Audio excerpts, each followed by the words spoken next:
अगर आप उसको इसलिए याद करें कि आप उससे प्यार करते हैं, मोहब्बत करते हैं, और इसलिए उसकी इबादत करें कि वो आपका रब है और लायक इबादत है, तो वो आपकी जरूरियात का खुद ख्याल करेगा।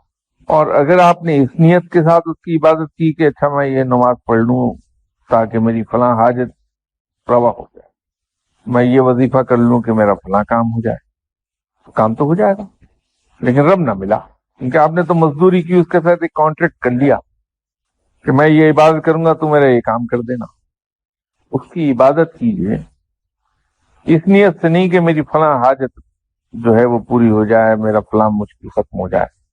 बस उसकी इबादत कीजिए कि वो लायक इबादत है और वो आपका रब है, तो वो आपको लुक आफ्टर करेगा पूरी तरह।